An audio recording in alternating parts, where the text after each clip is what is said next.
You're listening to the ESO Network, your station for all things geek. Let's get spooky. This is our station, Boo, where we explore the dark and mysterious corners of the world of horror, and we know that you are dying to listen. All right, and welcome to the Spooky and Kooky podcast of Earth Station Boo, where we talk all things horror. Introducing our haunted host with the most, we have our lovely Lisa. Hello, groovy ghoulies. We have Karen. What's up, my horrorholics? And I am Shannon. Welcome to the show. We have a fun special guest with us today. We have Mr. Christopher G. Moore hanging out with us as we talk about Nosferatu. So let's get spooky.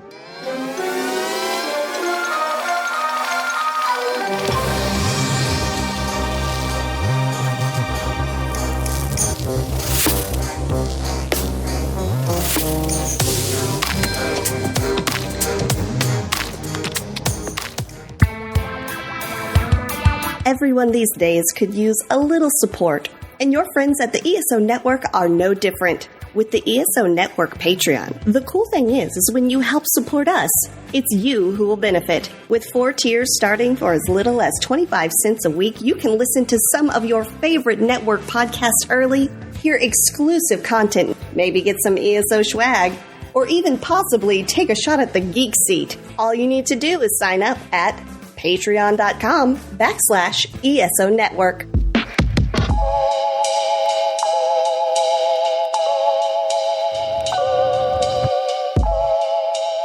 Hey horrorholics, it's Shannon. Earth Station Boo has just launched its brand new merch store. It's time to get your hands on some killer gear. From our fun logo shirts, cozy hoodies, Let's Get Spooky stickers, and Horrorholics Anonymous totes, there's something for every one of our lovely little ghouls. We offer our spooky designs on many different types of products to fit your desires. But if you happen to see a missed opportunity, just let us know. And unlike most of Stephen King's adaptations, you know what I'm talking about, you won't be disappointed with the quality of the products. Head over to our link tree in our bio, grab your merch, show off your favorite horror podcast, and most of all, let's get spooky.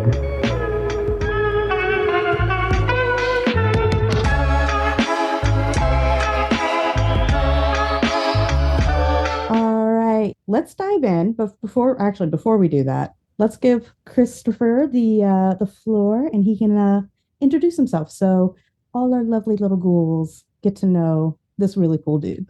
I'm an award-winning filmmaker, screenwriter. I've done several short films over the many years. Gut Punch, Backward Creep, which we're going to turn into a feature film. I just directed a segment for a travel horror anthology called Worst Laid Plans, which actually got distributed recently, and you can find it on Tubi, or you can rent it on Amazon Prime, rent it or buy it on that. And I love movies. Rock on. And that is why you're here. Mm-hmm. I think when I had asked if you wanted to be on this, you're like, yes, I watched the movie 3 times. In the theater, yeah. So it's safe to say, you know what you're talking about when it comes to this film. Yeah, I'm just as obsessed as Orlok was with Ellen. Right. So we're going to go ahead. We like to start with our initial thoughts. So you get to go first. What are your initial thoughts on this film? I mean, I am literally obsessed with this film, and I really want to watch it more. I mean, I'm a fan of Eggers. I mean, a lot of times I'm a fan of the stuff he creates, you know, and the methodical way he goes about it and how he researches stuff. So I do love that aspect of it. But I think this one, you know, you have a person that early on in his career, you know, he actually did a play of Nosferatu, and that made him want to be a director. And so he gets to go, you know, and actually make his own version of it. I loved it. I think I love every aspect of it. I think, you know, from the cinematography, that's some of the best cinematography, it got an Oscar nomination for the cinematography for a reason. Mm-hmm. I think the acting, I mean, you can see that the apple doesn't fall far from the tree for Lily Rose Depp, who I thought did an amazing job in this. I think everybody did a great job. And, you know, I think overall, I just thought it was brilliant. And it is a slow burn, but every time I watch it, I see something different. I pay attention to the filmmaking, and it just makes me appreciate it even more. So I am so obsessed with this film. So many elements that came together to make it. I think it's I'm probably the biggest fan person out there for this film because I love every aspect of it, and it made I think if the film makes me excited to make my own type of films and be inspired by it, then I know I really love it. There you go. There you go. Lisa, how about you? What are your initial thoughts? My initial thoughts, it was beautifully done. I love the cinematography. I love the atmosphere of it. Most of the acting was great. Other than that, I thought it was a fantastic film, except for a couple of details. Okay. Okay. Karen, how about you? Cinematography, this like is the perfect, most beautiful film I've ever seen in my entire life. I mean, I've seen some films, but damn, I was like, if I could curl up in my seat and just be in awe, then wow. I love the atmosphere. I love the pacing because Nosferatu shouldn't be like, rushed. We shouldn't rush Nosferatu. Mm-mm. He's that slow creeping monster that comes in the night, that slow obsession, that slow temptation, that slow desire. The backdrop of it, beautiful story, beautiful costuming, beautiful. Everything was just, oh God. I mean, when it comes out, I'm gonna own a physical copy and a digital copy, and y'all might not see me for days. Absolutely fair. I agree with you guys. Cinematography wise, like chef's kiss on this. I It was just so stunning. And the way that they did so much. Like I loved the black and white to color to black and white. Like it was constantly flowing and it was just so stunning to watch. Like like you said, Karen, like you just sit in awe of every scene. There's details everywhere. The acting was really good. I actually have no complaints about the acting.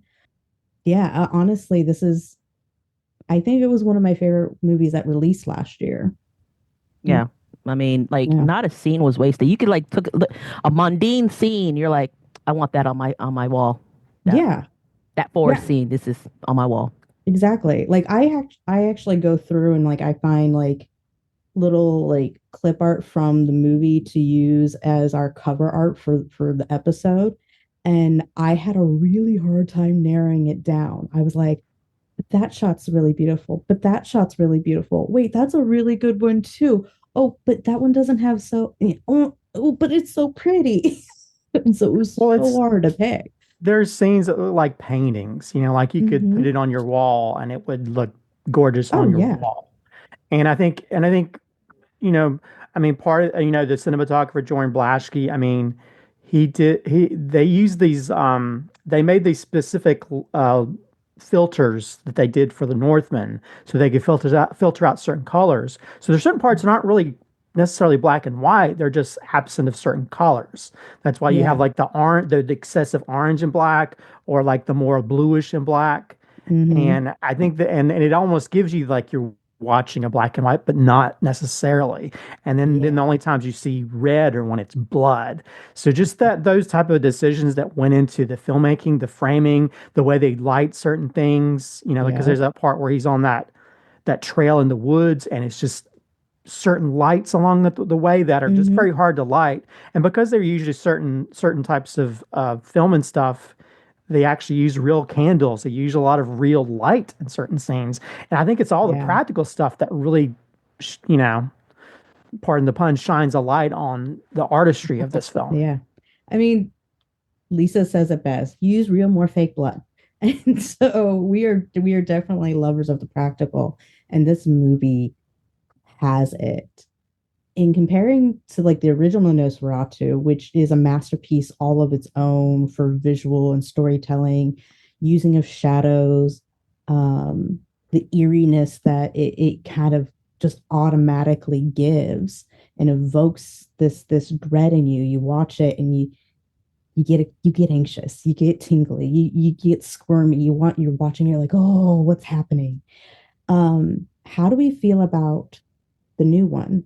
Does it have that same level of cinematic excellence that the original even had for its time frame. Lisa, do you want to start? I think it's not exactly like the original, but it has its own feeling. You do have the holding your breath while you're watching these beautiful scenes, waiting for the next moment to happen. There are a lot of those moments, but it's different from the original, but it still works really well. And yeah, I mean, it's breathtaking. Just the timing is just perfect. And I do love the fact that he uses the filters. It's got its own pace and its own, it's similar, but it's different, if that makes any sense. Yeah. Yeah, no. I like to say it's the same like collective font, just slightly different. Times Roman and Georgia, pretty much the same font, but they give off a different vibe. Yeah. Well, you can see the elements that were inspired by the original, which, if you think about it, it's groundbreaking for it to be made so long ago, like 1920s or whatever, when that was the original Nosferatu. 1922. And it's just crazy. I can't imagine. I'd probably be scared if he's coming off the screen if I lived back then. But I think you can definitely. I mean, I know that there's parts of the look of Count Orlok that were inspired, whether it be the shape of his cranium to his fingers. I mean, there is a use of shadow, which they use, because there's always that famous original where you see him creeping up the stairs, which I was reading that a lot of the hand shadows were practical, or done practical by Skarsgård. So, so I think you have a lot of those things where it kind of pays homage, and it has the modern filmmaking part of it where you back then, the camera was pretty much locked down a lot of times, and this one you have a lot of movement in the character. I mean, and I think watching it 3 times in a row, I noticed how much the slight movement of the camera in certain ways that was like, wow, where it just doesn't move like one specific direction. So, and a lot of that has to do with, and also just reading behind the scenes on how they would move. They had movable walls and sets so they can get certain scenes. Yeah. It's just, and it's really gorgeous how they could sort of, create the atmosphere, create like, being under Orlok's spell by the way the filmmaking happened in certain scenes. I think it definitely uses the original as a jumping off point, but it definitely takes its own sort of journey to tell that story in a different way. Oh yeah, for sure. Karen, how about you? What are your thoughts? The original was the standard that they went by, but this movie is its own person, its own film, from the direction that it was going to, from the storytelling. And I have the feeling that this will be a cult classic in and on itself, because you had to have like the 1922 version, the 1970 something version. There was a 76. There was also a movie. It didn't go by the same name, but it was the same story. And I think that one was in 72 or 73. And then there was, I think, another one in the 80s. I know there was one called Shadow of the Vampire that came out in 2000 with John Malkovich and William Dafoe being Max Shrek. That he played Nosferatu in that one. But I believe like this movie, the 2024, is going to be its own cult classic because of it's almost the same film, but it's a different person. It's like they're twins, but they have their own personality. Yeah. That's the only way I could describe it. They're twins, but they have their own personality. Oh yeah, definitely. The original set, you're right, it set a standard. The techniques that were used in the making of that film defined German Expressionism. It defined horror. It defined the way that you actually tell stories through the visual portion of it. I mean, even non-horror movies use the shadow work that was in that original Nosferatu. Like so many movies use that now.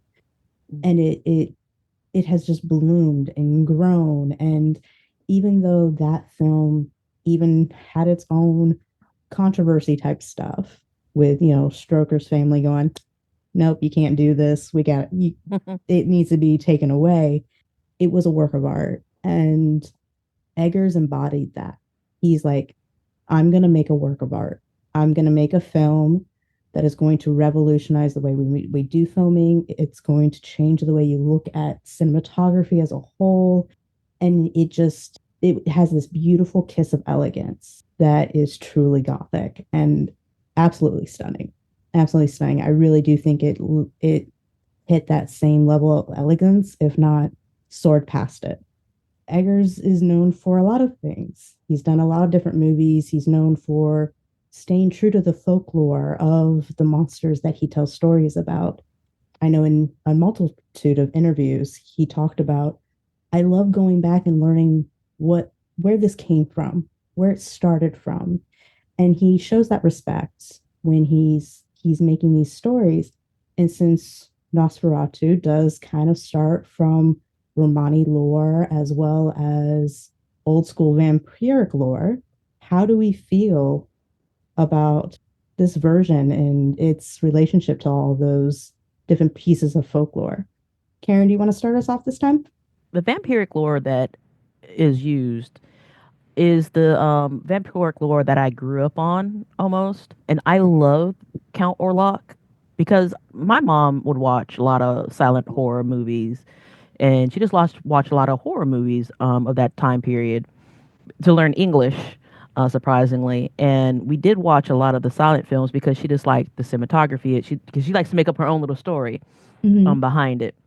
But the vampiric lore of Orlok, of the old country, it was respectful, and it did remind me of learning German and the German folklore and myths and everything. Because I'm a Germanophile.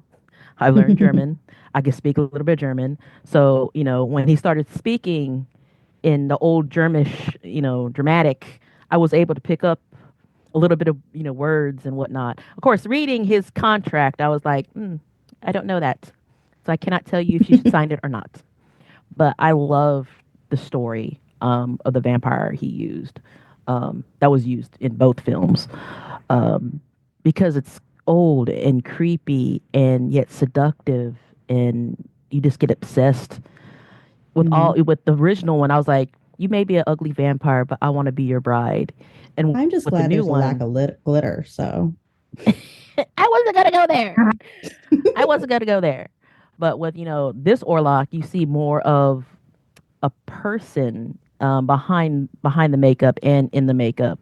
Because I don't know, Bill Skarsgård did a good job in the makeup, and I didn't even know it. Like, looking at the makeup, I didn't even know it was Bill Skarsgård. I was like, is that supposed to be Bill, or is that Doug? But no, like, Robert, I love Robert. He needs to do more historical type movies. Yeah. Horror movies. We'll definitely have to do an episode on him. Yes. Yeah. We do. Lisa, how about you? The folklore was on point. I was really impressed with the folklore. I don't speak German or know that much about the Germanic folklore as much, but it was definitely, I liked how it went with the folklore very well. So it was a very easy transition for me to understand where it came from and how it played. Yeah. And I think Eggers did a good job. Yeah. Chris, how about you? Well, I think what I loved about it is that, again, this all comes down to Eggers and his research and stuff. Because when you look at some of the original thoughts of what vampires were, especially when it comes to Romanian people and stuff, I mean, it was more of an undead type thing than just fangs and stuff. And I think, also connecting some of the supernatural aspects of it when it came to like almost like witch type stuff, because I think some of the remaining stuff involved like having connections with other people with similar things, and so that's how Ellen got connected to that as well. Yeah. But you had like the undead drinking the blood thing, and actually some of the stuff involved where they would drink it straight from your heart. Yes, which they did. in this. Which Sometimes makes more sense. Which makes more Yeah, It sense. does. I don't know if he humps you when he drinks your blood, but he Nosferatu was a horny vampire, but he was more like the kind of horny vampire you don't want I drinking your mean, blood. come on, after so many years. Yeah, I think he's like 300 years old and he was asleep for Yeah. like 100 years. And that probably also makes up for his look as well, which was based Hmm. on real people of that time where they would have the hair, like the little bit of hair at top, Hmm. and the mustache. Because if you think about Vlad the Impaler had a Yep. mustache. So yeah, there's a lot of the stuff that I think that he really did a great job. And especially when you look at the research of the time periods and stuff, especially when it came to like costuming and stuff. Hmm. There's so much attention to detail. Just even like the details of Ellen and her husband Thomas that they weren't rich, and so their costuming was much more Oh, like her yeah. corset. She had to corset it herself because she didn't have the money to have a maid. So she had a Hmm. self corset thing, which actually existed back then. Yep. You have little Yep. details like that. I think that were based on all the time period, as well as the folklore. So I think that's why I'm kind of excited because Eggers is doing a werewolf movie. So I'm kind of Hmm. excited to see what he brings to And that because it's Same. going to be 13th century or whatever werewolves as opposed to Yeah. this. But yeah, modern day werewolf, yeah. yeah. So I think it's easy to sort of go down that rabbit hole of like how we all sort of most people have an idea what vampires are just based on pop culture, Yeah. based on movies, Lost Boys, who do sparkle a whole lot Hmm. better than the Twilight people do. Yep. And so, yeah, you have the ideas of what vampires are.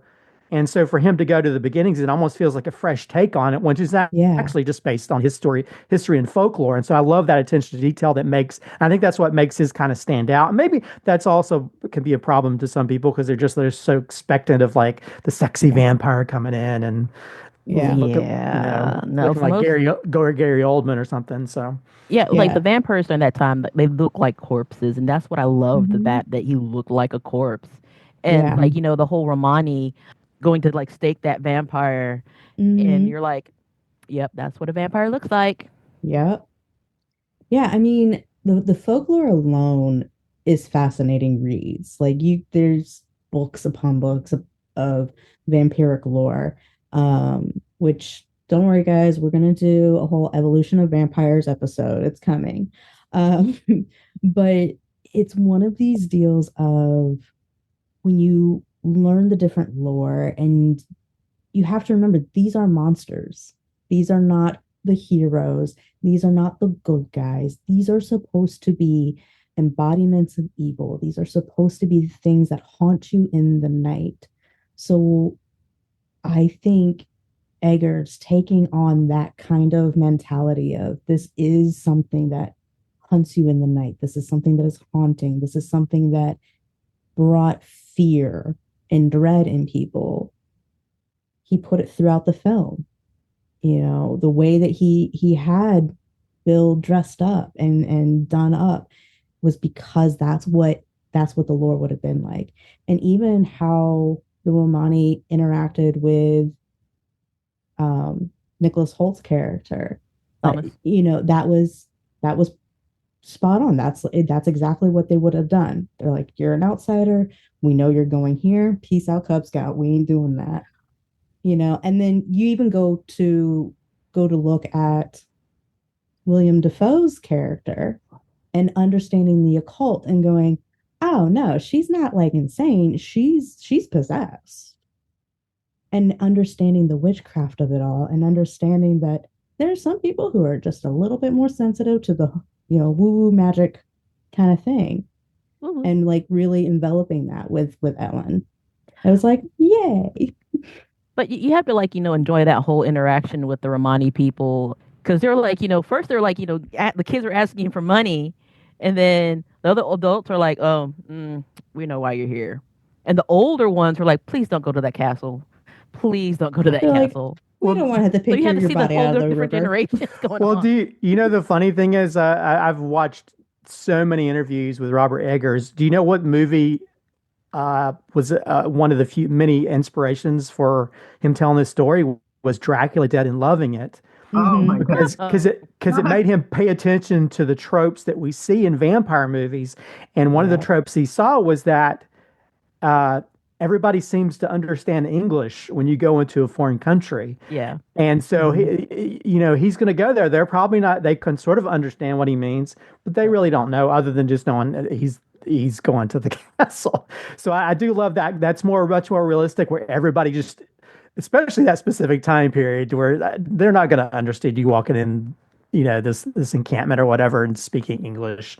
So I do love that. Again, that's the realism, even though we're dealing with unrealistic subject, the realism of that situation that adds. And I think, and I will say also, there's some humor in this movie that I did, Oh yeah. Oh that I yeah. laughed at a lot, and those type of scenes, especially when he wakes up with dirt on his boots, and the things like that. I think, but yeah, again, I think those situations where he takes that specific time period into consideration when it comes to how the story plays out. Oh Or he yeah. wakes up and the whole village is empty, and you're like, "What the heck happened?" They dipped. Like, we're not gonna be here. They're like, Peace we out. don't want no part of this. Deuces. And the cat, I was like, "Oh, look at the cat. That's my cat. Oh Yeah. my God, my cat." But yeah, like you guys mentioned, his attention to detail for like even like the costuming. I saw an interview, I think actually with the person who was in charge of costuming, and they're like, yeah, we had to so we had Nicholas Holt's character and we had Aaron Taylor Johnson's character standing next to each other. They're like, just by looking at them, you can tell which one was richer. Oh yeah. Without even understanding the time frame, all because of how things looked, how well they were put together. Like Aaron's stuff looked more luxurious and soft and supple, while Nicholas's looked a little bit more stiff and rigid and, tougher quality. Why? Because he needs it to last him forever and a day. Well, Aaron doesn't. And so I thought that was cool too, that the Eggers is like, no, we need to have this level of detail in this film. Well, when you first see Nicholas, his hat doesn't match his outfit because he's not rich enough to have matching stuff. Yeah, and so it's like, Linda Muir is actually the person that did the costume who's nominated for an Oscar. And the level of detail, I mean, and also the dress that she wears when she first goes to that black and rich Fran's house one has lilacs on it, and it's lilac colored. So there's so many things that go into consideration, or even just like her sleepwear is not very frilly because they can't afford it.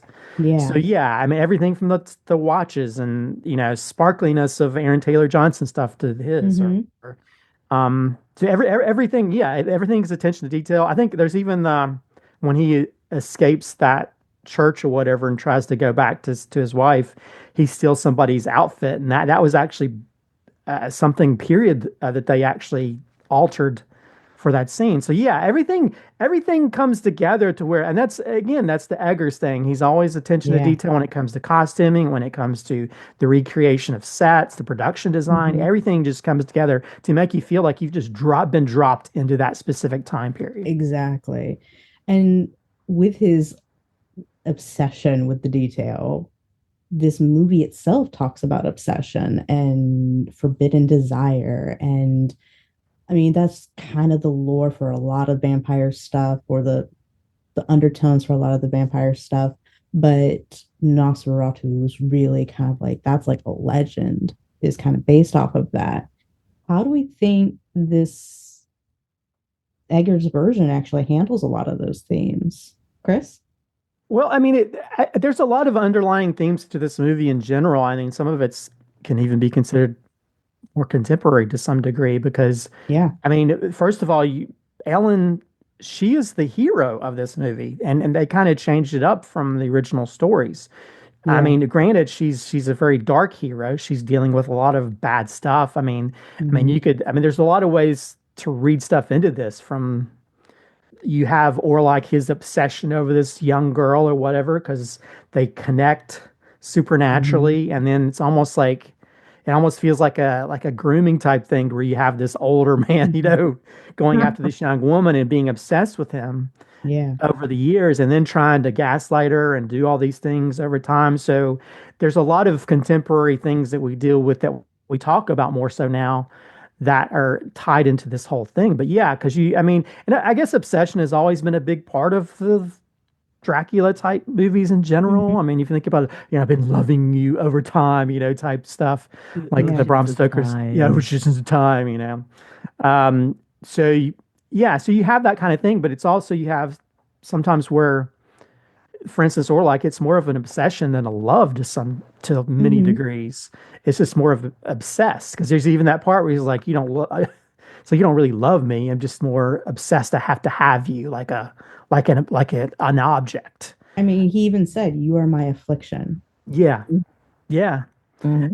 And so much so that that's his downfall, and she finds that crack in his strength and uses against him, even though that causes her to die in the end as well. But she's the savior of that whole town, or towns beyond that. I mean, if she hadn't done that, sacrificed herself for her love.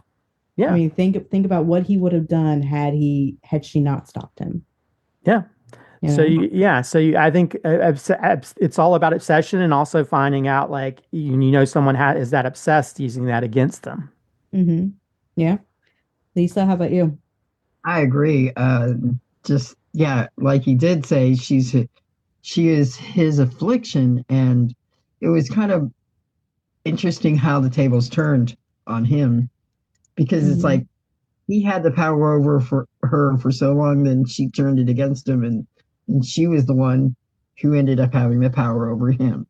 So it was I just love that dynamic of how it worked. She was a savior, and if she hadn't done that, who knows what would have happened. But it was I just liked the way how she couldn't help herself sometimes, but then she had control at the same time. It was really kind of dynamic. Yeah. Karen? Well, the thing is, for her obsession and her desire, she wanted someone to accept her for who she was. I mean, she talks about her father, not wanting to touch her after the mother died. And at some point, she even asked her brother, "Do you even care about me?" So for her, it was just more of being desired because she was different. I mean, if she would have met, William Dafoe's character long before Nosferatu, she would have had a kindred spirit. She'd have been okay. Yeah. But she was sitting there praying to to God for a guardian angel. And unfortunately, it was this old ugly vampire that answered the call. He was like, "Oh, you awoke me." So that became his obsession with her, because she was able to connect with him on this supernatural level. So he was becoming obsessed, and she became obsessed in a way. And then when she got married, her desire kind of stopped, because she found somebody who loved her for her. And then he didn't like that. He was like, oh no, ma'am, you're mine. Stalker, groomer thing that was going on there. But poor Thomas is caught in the middle of that whole obsession and desire thing. You're like, oh, you didn't know who to feel for at that point. But he's just stuck in the middle between these two people, and he's like, I just have to fight for my wife. I'm going to fight for my wife, because that was his desire, and his obsession was to make sure she was okay. But in the end, if y'all haven't seen it, spoiler, she turned everything, on its head by becoming sort of kind of the final girl that sacrificed herself. Yeah. The thing is this movie, all of the main characters have an obsession. Oh yeah. So you have obviously Orlok. Ellen is his obsession. Ellen, she does have that obsession of being accepted and loved unconditionally. But notice what happened when Thomas left. She lost it. Oh yeah. He was her obsession at one point. You look at Aaron's character. He had the obsession over his wife and status. Even his wife kind of had a bit of an obsession, and everybody had something. Even William Dafoe's character, he was obsessed with the occult and with all this craziness and trying to explain it all. So everybody had their own obsession that they were working through, and you could see how it ended for them all. Oh yeah. I mean, you have Ellen died, Orlok died, William, that poor man. I mean, even Thomas, lost his wife. And that was what he was obsessed with. He was obsessed with her. He was trying to do everything to make her life better. Aaron defiled his wife's corpse because Level two. he Level couldn't two. be without her. Level 2 of necrophilia. Yeah, level 2. But yeah, so it's just one of these deals of everybody had it and it affected them all differently. They all reacted to somebody else's different as well. It was the acceptance and the unacceptance, and it was interesting to see the ebbs and flow of all of that. Well, William Dafoe was even ecstatic at the end, Yeah, knowing right? He's like, it worked. that his It plan worked. worked, and And it's to the like- detriment of Thomas Wait, Hunter. Like, Thomas what? is like, Crazy, man? they're all dead. What do you mean it worked? But he knew, though. He read the book. He read Hernock's book. You know, Oh. he's like, she has to sacrifice herself. And even she knew she had to sacrifice herself. Yeah. And Yeah. Hernock, oh my God, he had his obsession becoming the Dark Knight as well. Yeah. Eggers, as we've talked about, is notorious for his attention to detail and being very meticulous about things. The cast that he created for this film, I think, knocked it out of the park. But what is y'all's thoughts on this main cast? Do you think these members brought unique elements to their performance? How do we all feel about all that? Karen, you want to start? Okay, so I was in love with the cast, okay? But this was my first time seeing Lily Rose Depp acting. I knew she was in The Tusk, but this was like a And level yoga of hosers. There was like a level of acting that I was like, oh my God. Like her going into convulsions and her being obsessed and her, it was just everything. I was like, this girl went through the motions. Yeah. Damn. Nicholas Holtz. I mean, he's been in a vampire movie before, but his acting quality is just, that man could, he'd like, read a phone book and I'll be like enthralled with him, okay, because his acting is that good. I mean, like the first time I saw him was in Warm Bodies, and I was like, I could see him do more stuff. I could see him do more stuff. And you know what? He did more stuff. The actors that Robert got for the main cast was just beautifully picked. Like at first I thought, Aaron was gonna be like this pretty boy just thrown in there to get ratings and whatnot. And then I saw his character and I was like, oh, I can see why they picked him because, he's very posh, very rich. And you want that little level of arrogance in there. And, his wife. That frat boy douche. Yeah. And then his wife, that pure innocent wife, pregnant with his third child. They're trying for a son. I like how they both kind of like, it's going to be a boy. It's going to be a boy. Like if they would have lived longer and it became a girl, I would have just laughed. I'm sorry. I would have just laughed. But I'm not gonna lie, there was a part of me who didn't want her to die because I wanted her to have a daughter. Yeah, I wanted to see that. But her death scene got me, when she got the plague, I was like, oh shit, please don't die. I don't want you to die. You were here for your sister-in-law when everyone else wasn't, when your husband was like indifferent. But no, you were by her side, her best friend, her confidant, and then they killed her. And I was like, well, shit. Yep. And you killed the kids too, and that broke my heart. Those little girls dying, that broke my heart. William Dafoe, he's great in everything he does. I'm sorry. Right. I mean, there's not a movie that I don't like him in. He's amazing. And the rest of the cast, great. I didn't know who like Simon McBurney was. But his rendition of Herr Knock, I was like, he's kind of skeevy, but I want to see what he's gonna do. Mm-hmm. And then his descent into madness. Oh, that was beautiful. That was a really good performance. Poor Dr. Wilhelm. He's trying to like find some scientific reasoning what's going on, and that actor going from scientific to supernatural does exist. Mm-hmm. You can see it finally, shaping in his mind. Like all those actors that they got, actors and actresses, whatever, Robert has been doing, don't give it up, man. Just keep on doing it. Whatever magic touch you have, keep it up.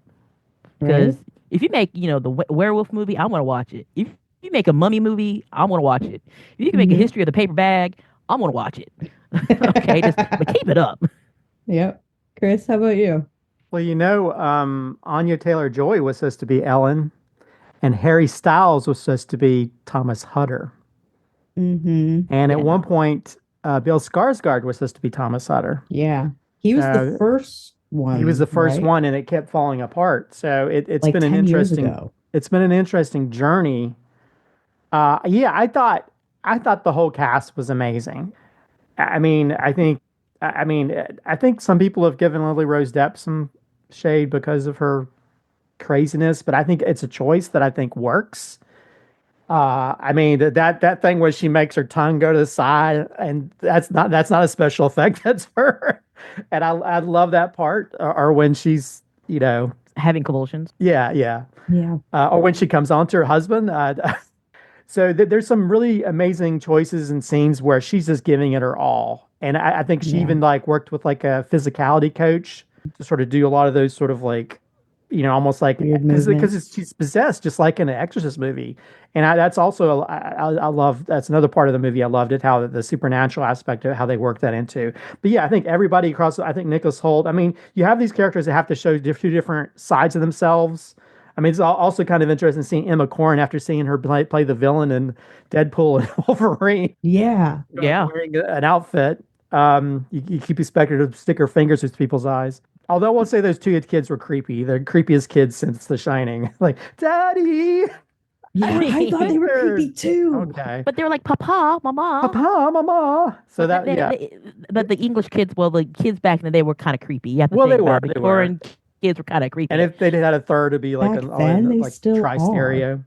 But yeah, I thought everybody did a great job in that, and I will say that like I've seen the movie 3 times, and I still can barely see Skarsgård in that. I think it's some amazing effects and acting. I mean, granted, I'm one of those people that watches all the TikToks like you must bounce on it crazy style. I catch myself doing that sometimes.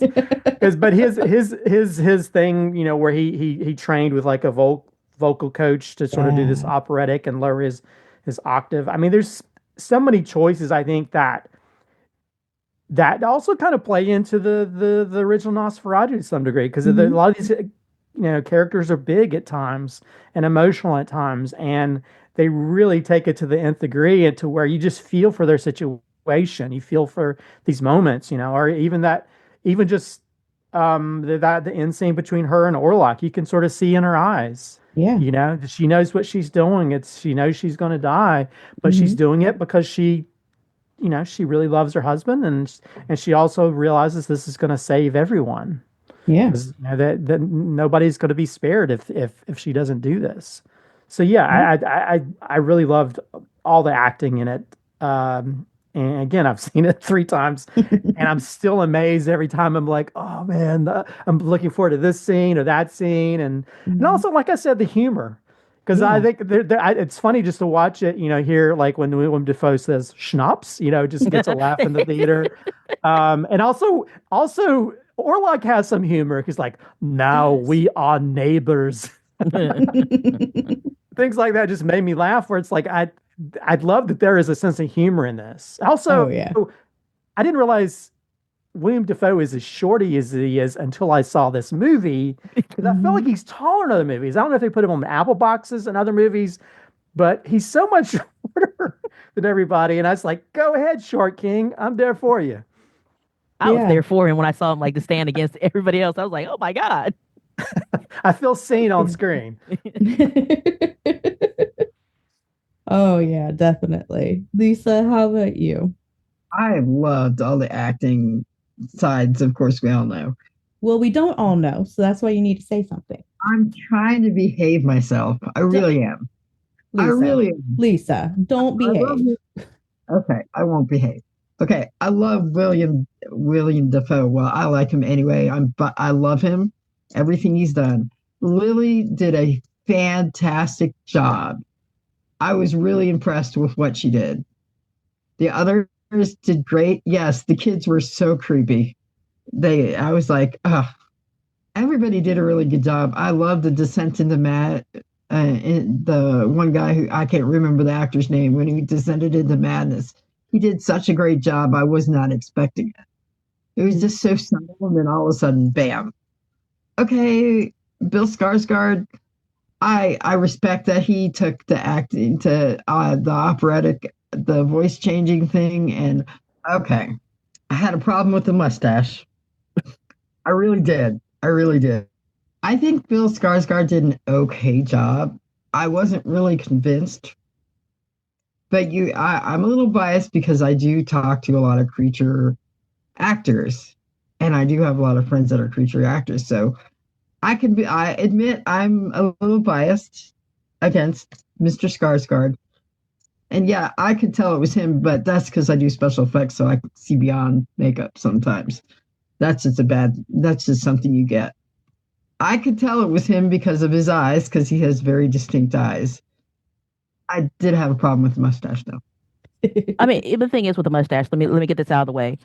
During that time period, when you had Vlad the Impaler and all those other old type men, they had that mustache. Yeah, and I reflect on Christopher Lee because he had a mustache in one vampire movie. So, and you have to remember he's also a decaying corpse, so the mustache shouldn't look good.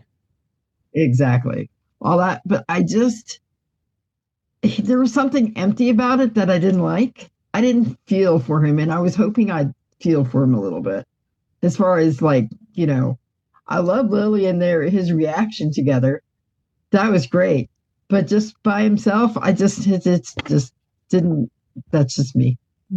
Did you just feel like he just wasn't pushing through in his performance? Yes. Okay. I think I've seen him on some other roles where he's done an excellent job. I know he's a good actor. It's just, for some reason, it just didn't click with me this time. What were you hoping from him? I was in that role. What were you wanting from Tom Orlok? I was kind of hoping he'd be more, can't say creepy, just more. You can say creepy. If you wanted him to be more creepy, he could have been more creepy. He's already creepy. His makeup was creepy. I loved his makeup. Dead, rotting flesh is perfect. But he didn't seem to have that, how old they're supposed to be hypnotic in some way. It didn't seem like he was hypnotic enough. I don't know, or demanding enough to me. It just felt like he was going through the motions. Okay. But that's just, he could have pushed it out a little bit more, or a lot of bit more. Could that have been a writing choice versus an acting choice? It could have been, but I don't know. I didn't connect with his character as much as I wanted to. Okay.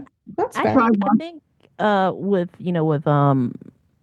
Orlok, it depends on who he was with at the time. Because if he's with certain individuals, he's more hypnotic, then he will be creepy. And I can see it, he connects with different characters on different levels. For me, that's what I saw. Depending on who Bill was on screen with, how much emotion he's going to evoke for that character.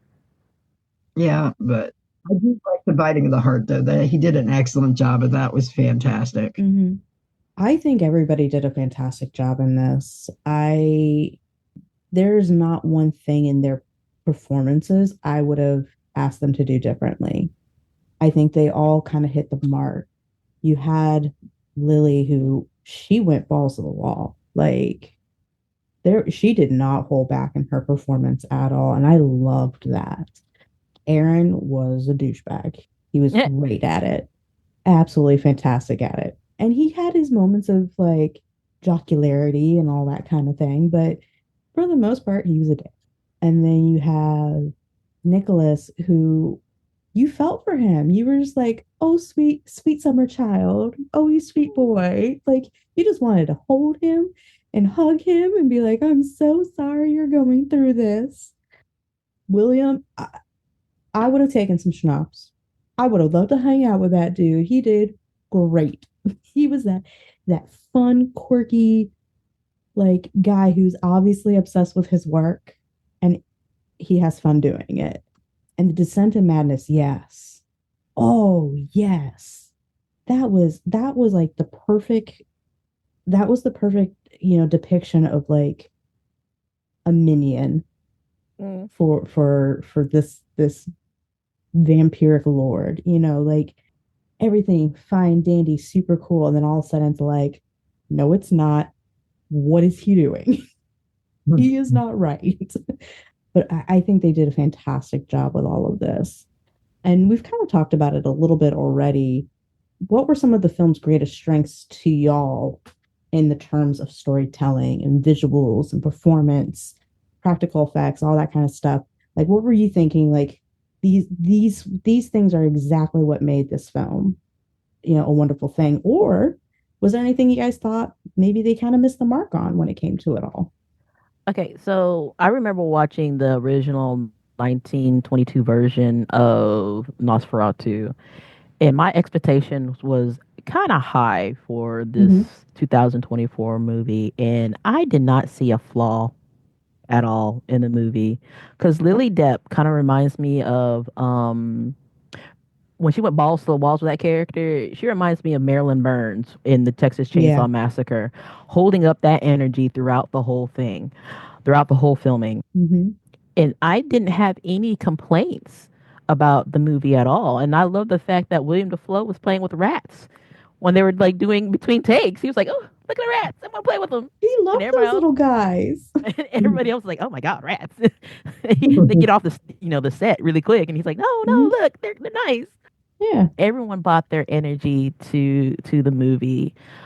Atmosphere was great. The pacing was great.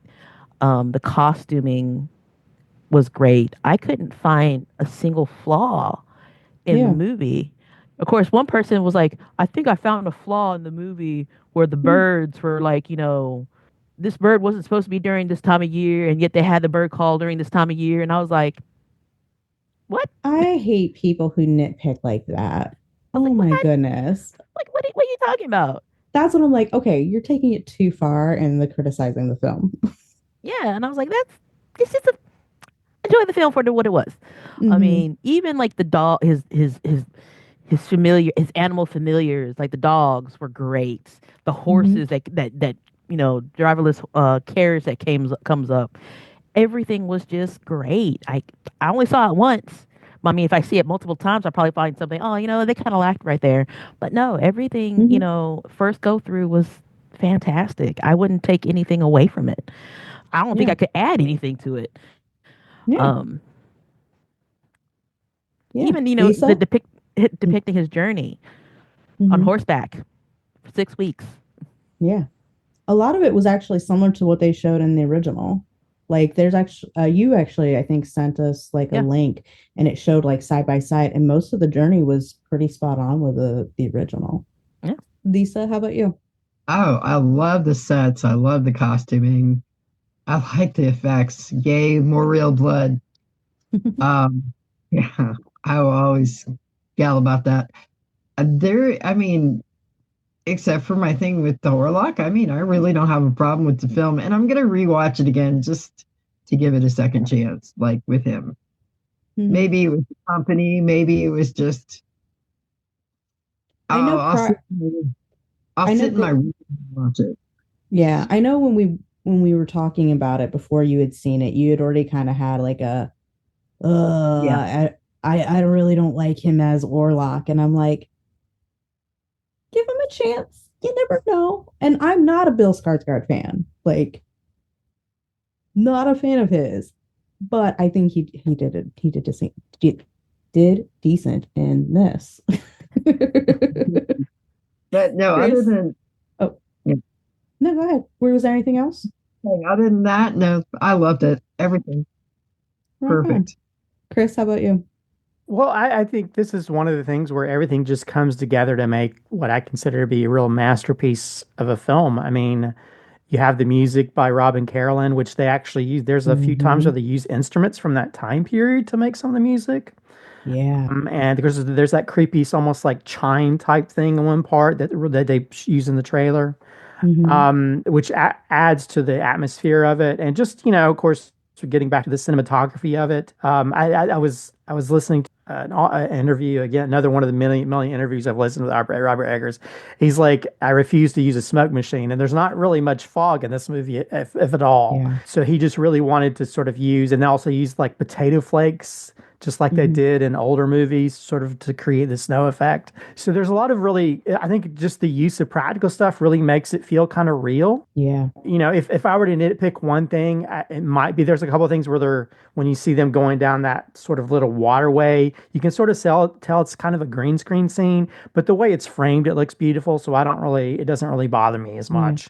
But yeah, I think everything just works so well, from the costuming, the production design, just how that they utilized so many different things. Cause like, again, like I've seen it 3 times in a theater, and there's times like, how in the world did they get that shot? Because there's that one part where they're having sex and the camera goes where the wall is. And I was like, wait a minute.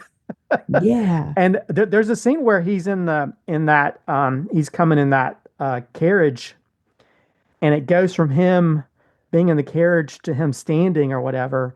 And he had fake legs in front of him. They just moved it out of frame. Oh, that's kind of cool. Oh, that's cool. And things like that, just these practical ways of creating a visual effect that's not that's not CGI. That blows my mind even more, that they utilize that kind of effort, you know, because, you know, like the scene where the carriage is going up that little thing and the wolves are chasing. They trained wolves.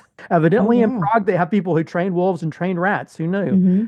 But yeah, there's just so much, you know, everything from just how everything, there's a reason for why things are the way the coloring in the houses to the outfits. And I think that allows the actors to do these really great scenes and stuff that where you really are just, for me, I'm mesmerized, especially if they can sell me visually. I like a lot of Tim Burton stuff mainly because of the visuals. Yeah. And he can film a turd and I would still watch it as long as it's a Tim Burton turd. So Yeah. And so yeah, I think to me this is probably his. I mean, I love The Northman. I think this is his most accessible when it comes to telling a straightforward story, where you're not so bogged down in the language sometimes. Because even though I love parts of The Witch and Lighthouse, the language is like, I need to read subtitles because I don't know what the hell they're saying. So yeah, I think everything, how he can sort of like still feel contemporary but still use the old timey dialogue, just everything comes together, just make a movie that's just mesmerizing from beginning to end, where I'm never bored. I'm just like paying attention to more details every time I watch it. So yeah, to me, it's a perfect film that I just want to go back and just find out more stuff and read the script and do, because Robert Eggers was on this writers podcast where he talked about writing the script and stuff, and it's just I don't know. I'm the this movie is my Ellen and I'm the Orlok. I'm obsessed with it. Man, you're right. I mean, so much of this film is just so spot on. I don't think I had anything where I was like, I think they missed the mark on this. I think everything they hit nail on the head. I mean, I probably would have loved more William Dafoe, but who wouldn't want more Willem? Like, he's amazing. Especially with the rats. Right? But the movie was just it hit everything nail on the head. This coffin is secure because Eggers just knocked it out of the park. I really think that the cinematography, the visual aspects of this film just knocked it out of the park. And like that, I think, is what is going to be one of its most known things, is how beautiful this film was to watch. But it is time for us to go ahead and start wrapping this up. So everybody can give their final thoughts. We'll do those really quick, and our ratings 1 through 5 skulls. So Chris, you get to go first. Well, I think it's obvious I'm going to give this 5 skulls because I love this movie, crazy style. But yeah, I think this movie's amazing, and we didn't even talk about the voyage of to the Demeter type scene where they're in that boat, and there's the way they frame that and shoot that is very, just that could be its own little short film in itself, where you see him and you see the Orlok, and he's hidden, but he's in the side, and you don't notice it until he moves. Things like that are just. So perfect. So yeah, I really enjoyed the hell out of this film, and it makes me appreciate filmmaking even more. Hmm. And it makes me just want to make better stuff and do stuff like that, where you can just have that attention to detail when you make stuff, or well, it may not have the money to do that as well. Yeah, yeah, definitely. Yeah. Lisa, how about you? Okay. All in all, it was a fantastic film. I give it a 4.5.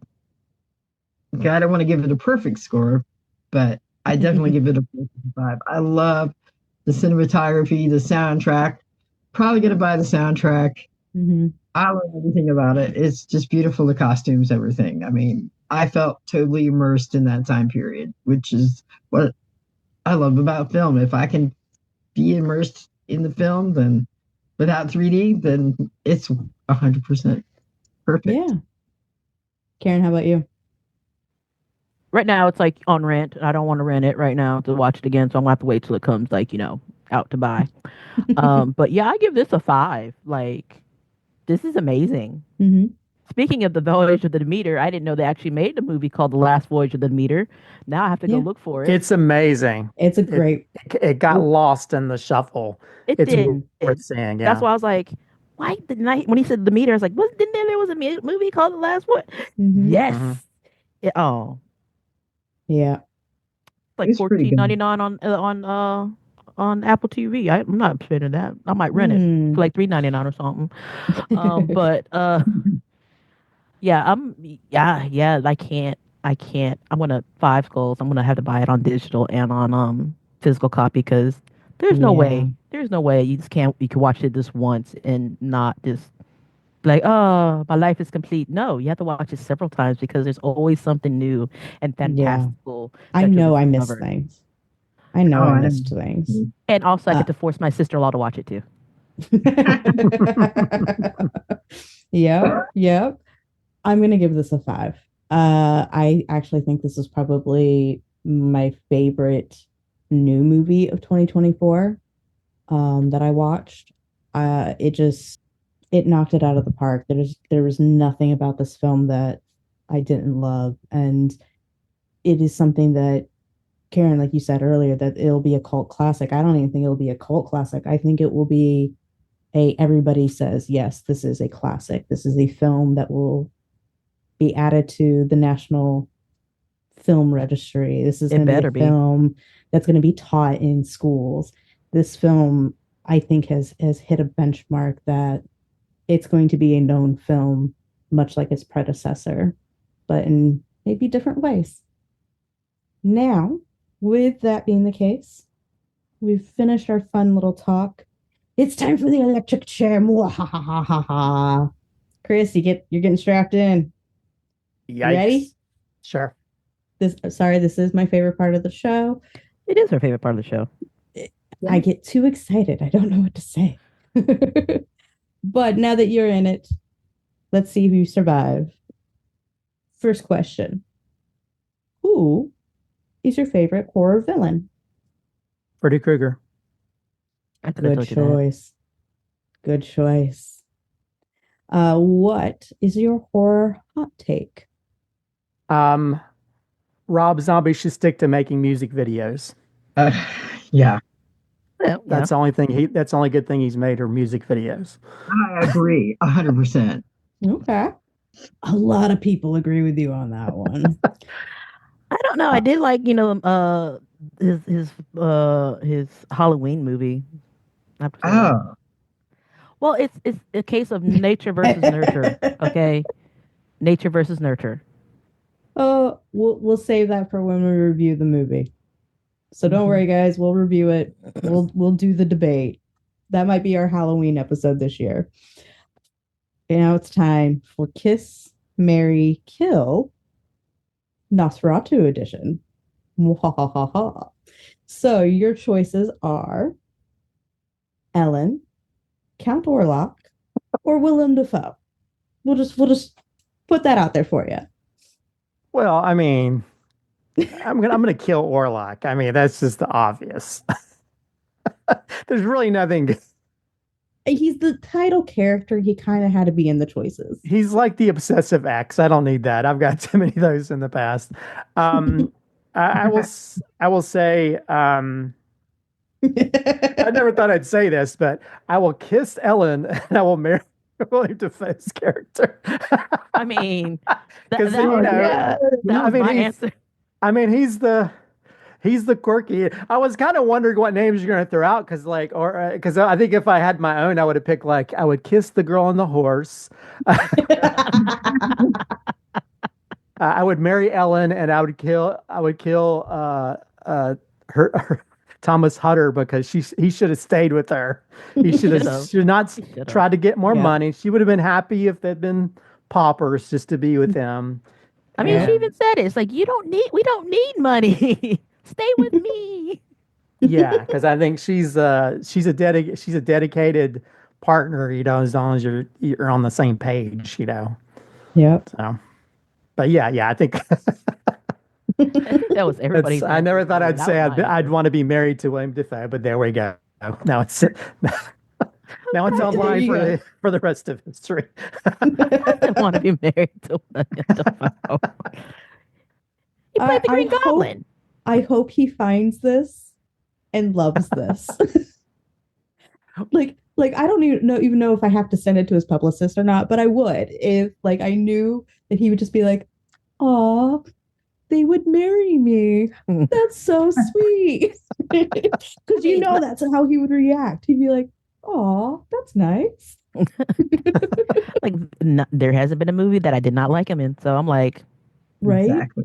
Right. Well, and he's that quirky character that if I was in a movie like that, I would be that quirky character. So right. All right. Final question to see if Mr. Christopher G. Moore survives the electric chair, or if he's the first one to perish in it.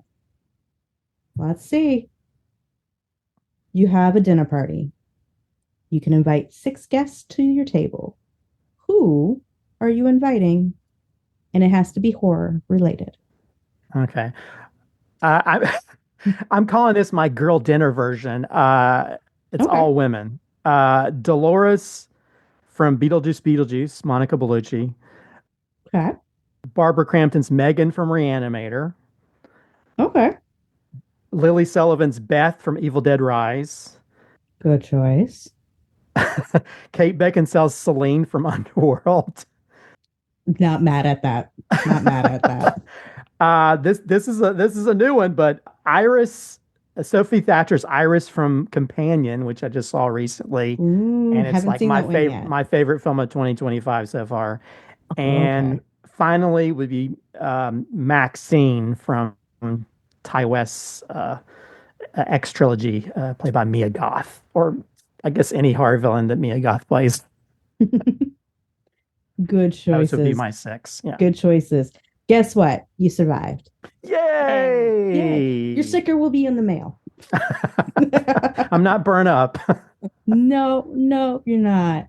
So, our lovely little ghouls, what did you love about Nosferatu?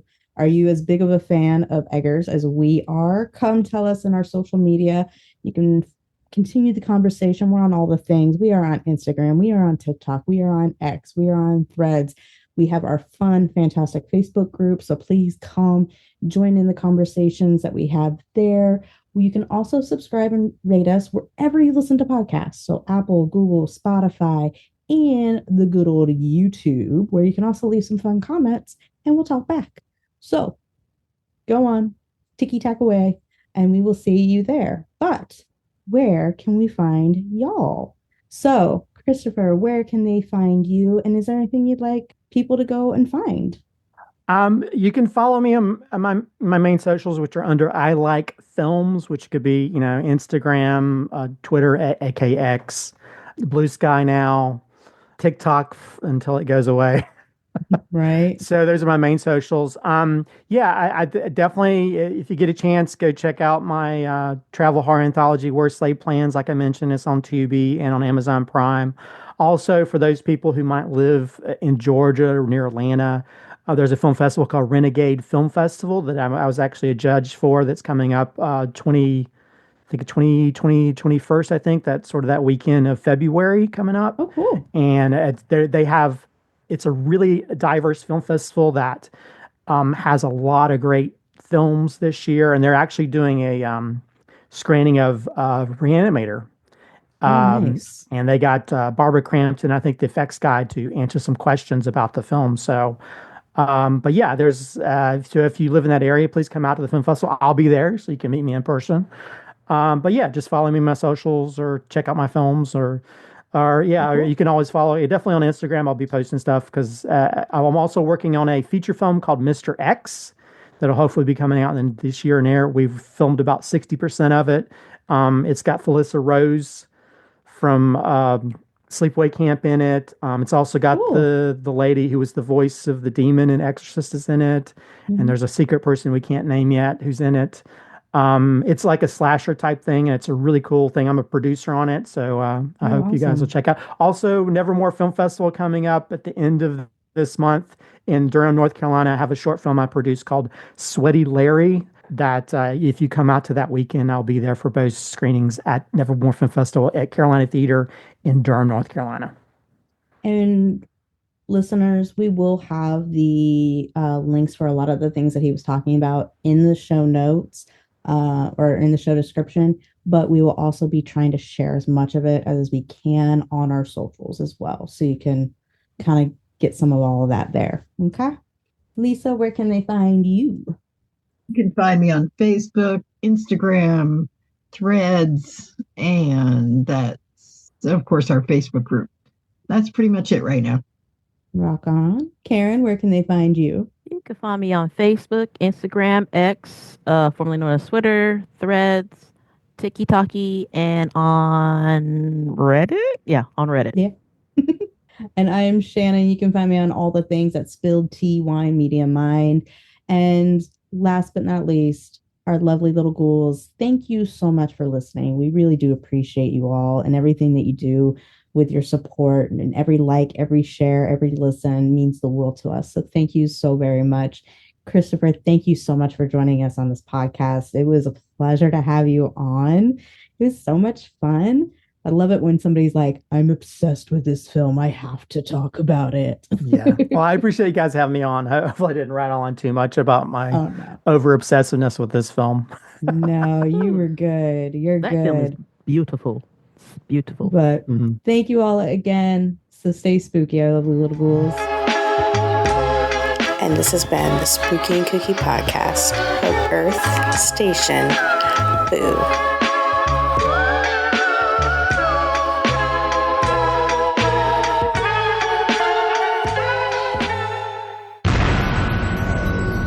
This has been a broadcast of the ESO Network. Be part of the crew and help support our shows by donating to our ESO Patreon or by shopping at the TeePublic store, which can all be found at www.esonetwork.com. The ESO Network, your station for all things geek.